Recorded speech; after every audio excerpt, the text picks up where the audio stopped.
Talk about low-budget flights, no food or movies? I'm out of here. I like running better. Welcome back, YouTube viewers, to another video. So, finally time for me to once again talk about Monkey Kid. And because I recently finished rewatching seasons 4 and 5, and I thought, why not rank every villain? Because Monkey Kid has some pretty interesting villains. Although I'm not going to rank every single villain, just every single main villain. So all 6 of them. And yes, thumbnail only has 5 of them, but I'm sure you all know who the 6th main villain is, because I say he counts. So, yeah, just dive on in. Waste no more time. So number 6 is an easy choice for me. The Spider Queen from Season 2. The Spider Queen is just not that interesting. I'm sure I'm not the only person to have said that before. She's pretty well performed. I like Kimberly Brooks as a voice actress. I think she did a good job here, but the actual character of the Spider Queen is just boring. She doesn't really have much of a memorable presence or anything like that, or any super memorable story. I love Season 2, but, well, technically being the main villain of Season 2, she wasn't even really. She was being manipulated by the Lady Bone Demon secretly the whole time, and she did one episode in Season 1 that I just thought was okay. I really like the Revenge of the Spider Queen special they did for Season 2, but everything else about that special is better than the Spider Queen. I like her death scene, which I don't think that's really a compliment to the character. Like, what even is her backstory? It's never really explained. Nothing is really explained about her. She's just pretty lame. Number 5, the Demon Bull King, voiced by Steve Bloom. That alone bumps him up a few extra points for me. I mean, that guy is a voice acting legend, but regardless of the voice performance, the Demon Bull King is a pretty good villain. Sure, he's nothing super standout, but he does have a memorable presence, and he is genuinely an interesting character for what little we get of him. In Season 1, he's presented as just this, I want to take over the world guy, which, hey, I like those kinds of villains, nothing wrong with that, but it's just, that is simple. He doesn't need to be complicated, but yeah, it's just a simple villain, But we see how this guy has an actual family. It's not even just, oh, that they happen to be his family or whatever. Like, he actually does seem to care about his family. We see that a bit in the Season 1 finale. We see that a bit in the beginning of Season 2. We get a whole episode in Season 3 where the gang just comes across the giant castle fortress the Demon Bull family lives in. And they're just living like a normal family, which I find to be pretty funny. And after that, he doesn't really show up again. Like, he gets 2 speaking appearances in Season 4, one of which is a flashback. And then after that, he just gets cameos to show, yeah, he exists, but as a villain, I thought he was pretty good, and I think he's also a pretty good character. If Season 6 is the last season of Monkey Kid, which it probably will be, which I'm actually glad it will be, because the show will have run its course by then, but if it is, I hope he can at least get one speaking role one more time. Number 4, the Nine-Headed Demon from Season 5. So, I have no clue how to pronounce this guy's actual name. I think it's Zhang Lu or something, but whatever. Tiger, that's what I'm calling him, because he's voiced by Matthew Mercer. When I first saw Season 5 when it came out last year, I didn't really care for this guy. I thought, well, I guess he's kind of interesting, but he shows up so last minute, it's kind of hard for him to leave an impact. But upon rewatching Season 5, I've grown to really appreciate his character. Because, one, he is actually set up. Like, you see this mysterious hooded guy with this evil smile watching our heroes or whatever. And we know that someone was behind freeing Azure Lion from the Scroll of Memory in Season 4, and which caused the universe to start splitting apart in Season 5. And it's this guy.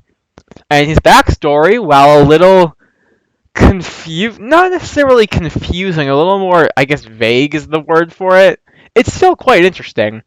I don't know if this is actual backstory or it's just a metaphor to share his ideological views, but, he captures the group and gives this whole speech about how there were these... Okay, we've got time. Let me tell you a story. There were these people who lived in a cave, and all they knew was the darkness of the cave.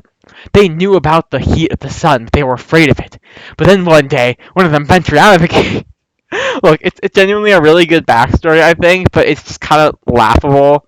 And you have to actually say it out loud, I don't know. But yeah, it's still a good backstory, I'd say.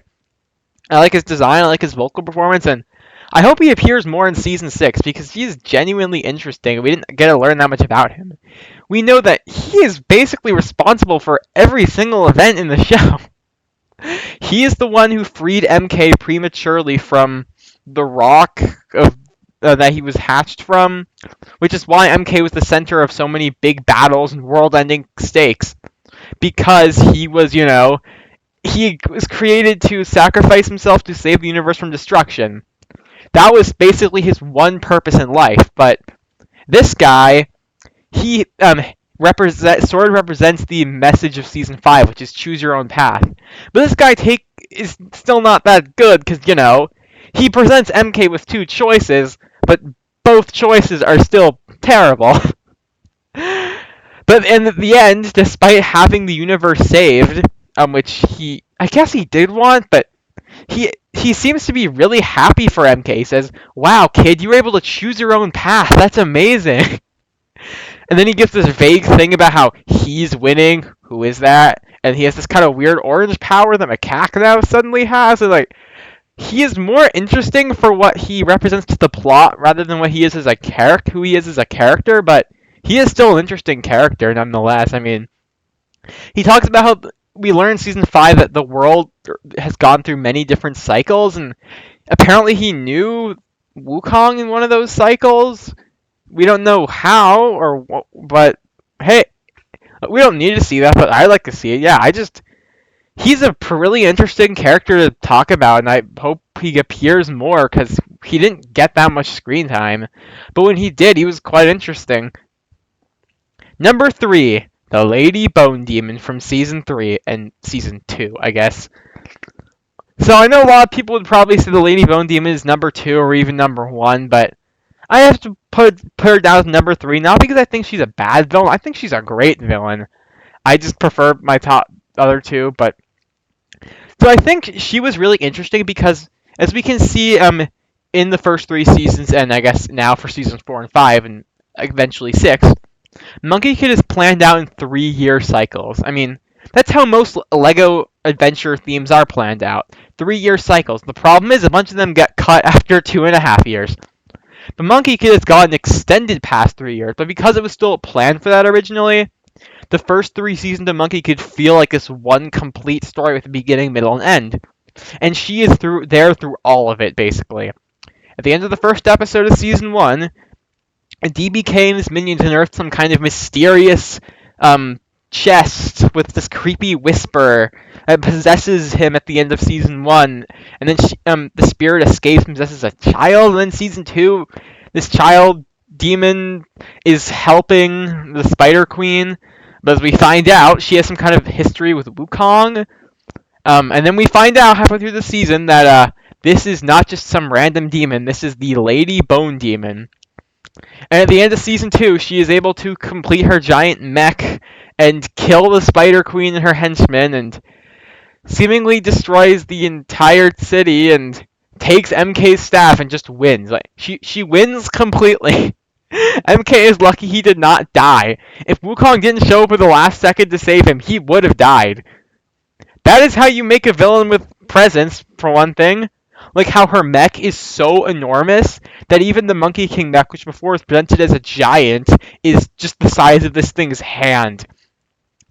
But then in season 3, she doesn't appear much until the very end, which actually does work. So, her plot in season 3 is that she is this mastermind sitting around waiting for her big moment when she's gonna wipe out the entire world. And yeah, and then at the end of season 3, you find out her backstory finally, which is that she was just around for thousands of years, looking at the people of the world, seeing everything they'd done, and came to the conclusion that this world isn't perfect, and it can't be perfect, meaning that it must be completely destroyed, so we can start a new one, which is very messed up. And then we get this whole scene when she's about to be destroyed once and for all between her and MK, where she's saying how we are not so different, you and I. We both fight for a perfect world. Um, and to you, the perfect world does not require me to be in it. And MK responds with, um, the world can't be perfect. It never will be. That's just how it is. But what matters is you doing your best to make the world a better place, even if it will never be perfect. And she says to him, well, everything he does all leads to pain, which leads into season 4, because her appearance in season 2, when she traumatizes MK, persists not only from that episode in season 2, but all the way to season 5. So she is arguably the most important character in the entire show when it comes to MK's arc, anyway. But how is she as a villain? Yeah, I said she's super menacing. Because she's not. Because it's one thing to have a villain that just secretly pulls the strings of everything, kind of like the Nine-Head Demon is doing. But it's another thing to actually have a menacing presence with that, an interesting backstory and all that. And yeah, she doesn't really have much of a backstory, but she doesn't need one. Yeah. Number 2, Macaque. Macaque is like Garmadon from Ninjago. He is maybe not the best villain, but not only is he still one of the best villains, he is by far the best written character in the entire series. It's not even close. There's a good video on Macaque by the channel Bendo Bricks I recommend you watch, called How Lego Monkey Kid Created the Perfect Antagonist, but Macaque is just great. Sure, he's only a villain for the first 3 seasons, and after that he kind of becomes an ally of the group, but his role as a villain is just done super well. So, in season 1, he gets 1 episode, and it is to this day maybe one of the best episodes of the entire show, despite coming from by far the weakest season. I mean, maybe not anymore, but it is still the best episode of season 1. The way he's introduced is not necessarily an evil Monkey King, which I appreciate, because I really could have done that easily.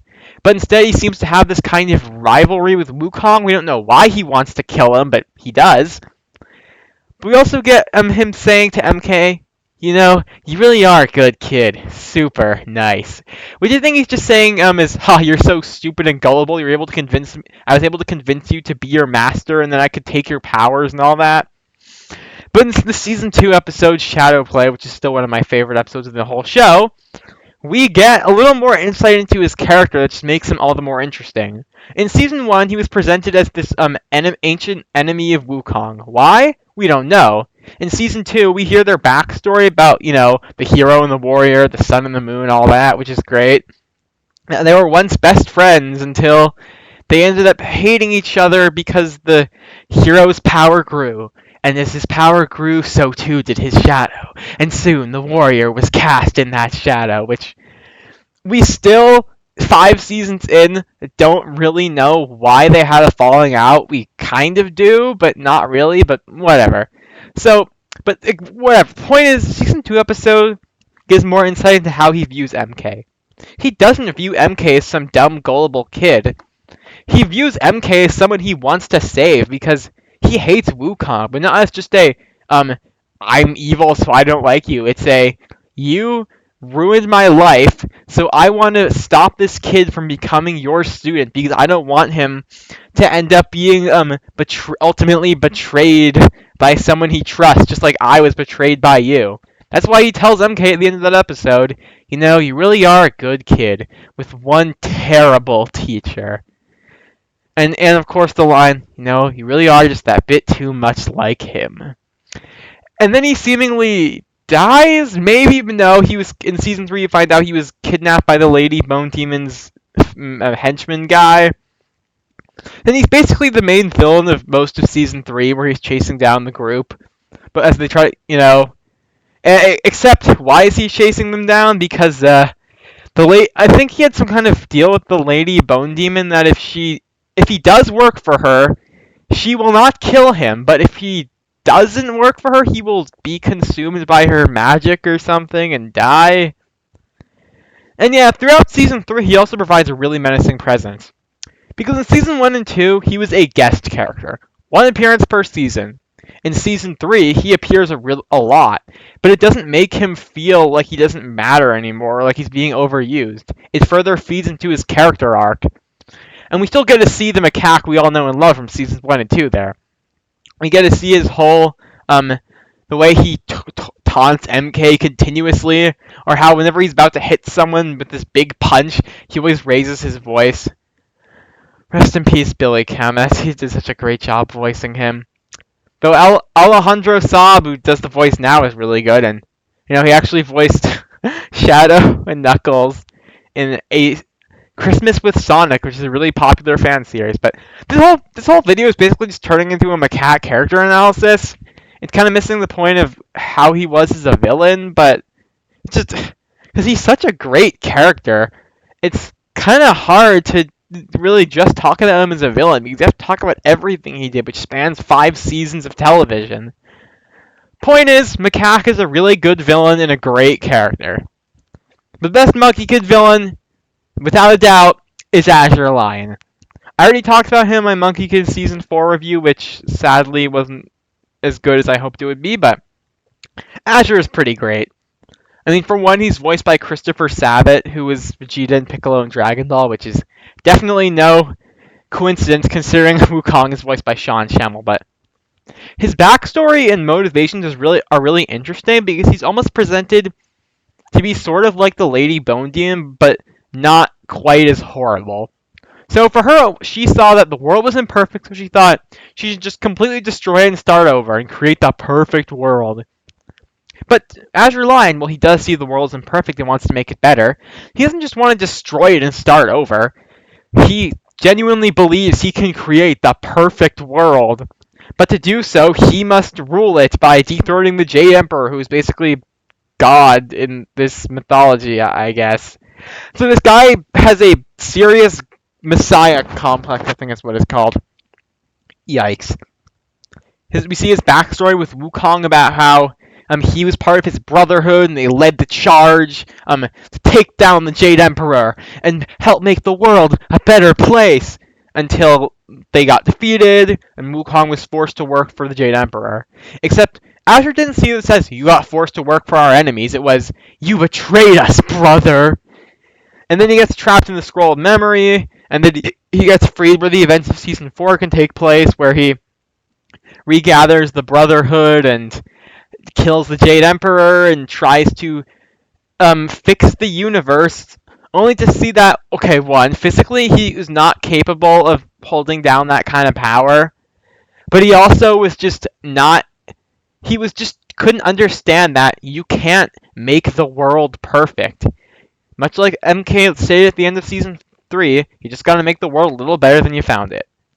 And while that could be repetitive, it's not, because it's presented in a very different way from Season 3.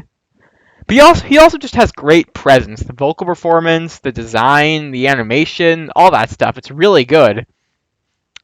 But yeah, Azure Lion, easily the best Monkey Kid villain. The message we can take away from him is the path to hell is paved with good intentions. At least that's what I take away from it. Conclusion, Monkey Kid has some great villains, guys, that's for sure. Like, I am genuinely surprised by how good the villains in the show are. With the exception of the top 2, I wouldn't say they're Ninjago levels, but they're still quite good. And even though this doesn't really have much to do with the villains, it does still have to do with Monkey Kid, so I gotta talk about this now. Yeah, Monkey Kid's probably ending this year. Last year, there were very few sets released. This year, there are almost none coming out. And Season 5 was only 10, last year was only 10 episodes as opposed to the usual 14. And we have no Monkey Kid sets at all listed for next year, despite having a bunch of sets listed for other LEGO themes. It seems that this year will be the finale of Monkey Kid, so I just hope that Season 6 can be the finale that this show deserves, because it has been great so far. And I think that they will be able to deliver. Thing is, only time will tell when it actually gets released, because this show takes forever to come out. But, that's all for now. And remember to stay way past cool.